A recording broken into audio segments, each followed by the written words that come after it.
ಜನವರಿ 25ನೇ ತಾರೀಕು ಭಾನುವಾರ ರಥಸಪ್ತಮಿ ಬಂದಿದೆ. ಒಳ್ಳೆಯ ಯೋಗ. ಯಾರು ತಮ್ಮ ಬದುಕಿನಲ್ಲಿ ಇನ್ಫ್ಲುಯೆನ್ಸ್ನ ಹೆಚ್ಚು ಮಾಡಿಕೊಳ್ಬೇಕು ಅಂತ ಬಯಸ್ತೀರಿ, ಇಚ್ಛಾಶಕ್ತಿ ವಿಲ್ ಪವರ್ನ ಜಾಗೃತಿ ಮಾಡಿಕೊಳ್ಬೇಕು ಅಂತ ಬಯಸ್ತೀರಿ, ಆರೋಗ್ಯವನ್ನು ಹೆಚ್ಚು ಮಾಡಿಕೊಳ್ಬೇಕು ಅಂತ ಬಯಸ್ತೀರಿ, ಎಲ್ಲರಿಗೂ ಇದು ಅತ್ಯಂತ ಪ್ರಶಸ್ತವಾದ ಸಮಯ. ಮೊದಲನೆಯದಾಗಿ ಗುರು ಮತ್ತು ಹಿರಿಯರು ಮನೆಯಲ್ಲಿ ಹೆತ್ತವರಿದ್ದಾರೆ ಅಂತಾದರೆ ಅವರ ಆಶೀರ್ವಾದವನ್ನು ಪಡ್ಕೊಂಡು ಯಥಾಶಕ್ತಿ ದಾನವನ್ನು ಮಾಡಬೇಕು.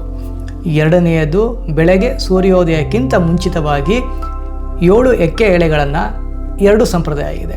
ಒಂದೊಂದೇ ಎಕ್ಕೆ ಎಳೆಯನ್ನು ಮೇಲೆ ಇಟ್ಟುಕೊಂಡು ಅದರ ಮೇಲೆ ಕರ್ಮವನ್ನು ದೂರ ಮಾಡುವ ಎಳ್ಳಿನ ಪುಡಿಯನ್ನು ಇಟ್ಟುಕೊಂಡು ಒಂದೊಂದಾಗಿ 7 ಬಾರಿ ಸ್ನಾನ ಮಾಡೋದು. ಇನ್ನೊಂದು ಸಂಪ್ರದಾಯ, ದೇಹದ ಬೇರೆ ಬೇರೆ ಅವಯವಗಳಲ್ಲಿ 7 ಕಡೆ ಇಟ್ಟುಕೊಂಡು ಎಕ್ಕೆ ಎಳೆಯನ್ನು ಸಂಕಲ್ಪ ಮಾಡಿ ಸ್ನಾನ ಮಾಡೋದು. ನಿಮ್ಮ ಸಂಪ್ರದಾಯವನ್ನು ನೀವು ಪಾಲಿಸಿ.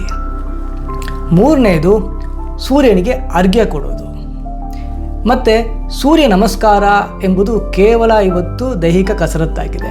ನೀವು ಕೇವಲ ದೈಹಿಕವಾಗಿ 1 2 3 4 ಕೌಂಟ್ ಇಟ್ಕೊಂಡು ಮಾಡ್ತೀರಿ ಅಂತಾದರೆ ದೈಹಿಕ ಲಾಭ ಅಷ್ಟೇ ಆಗುತ್ತೆ.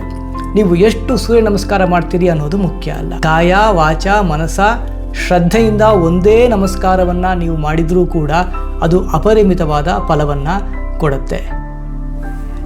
ಅರ್ಥ ಆಗಿದೆ ಅಂತ ಅಂದ್ಕೊಳ್ತಾ ಇದ್ದೀನಿ. ಸಾಧ್ಯ ಆದರೆ ನದಿ ತಟಾಕಗಳಿಗೆ ಹೋಗಿ ಅಲ್ಲಿ ಗುರು ಹಿರಿಯರ ಆಶೀರ್ವಾದವನ್ನು ತೆಗೆದುಕೊಂಡು ಸ್ನಾನ ಮಾಡಿ ಅರ್ಘ್ಯ ಅನುಷ್ಠಾನವನ್ನು ಮಾಡೋದು ಅಪರಿಮಿತವಾದ ಫಲವನ್ನು ಕೊಡುತ್ತೆ. ಎಲ್ಲರೂ ಈ ವರ್ಷದ ರಥಸಪ್ತಮಿಯನ್ನು ಸದುಪಯೋಗ ಮಾಡಿಕೊಳ್ಳಿ. ಕೇವಲ ದೈಹಿಕ ಕಸರತ್ತಿಗೆ ಮೀಸಲಿಟ್ಟರೆ ಕೇವಲ ದೈಹಿಕವಾಗಿ ನಿಮಗೆ ಲಾಭ ಆಗ್ತದೆ ಬಿಟ್ಟರೆ ಅದಕ್ಕಿಂತ ಹೆಚ್ಚಿನ ಲಾಭ ನೀವು ನೋಡಲಿಕ್ಕೆ ಸಾಧ್ಯ ಇಲ್ಲ.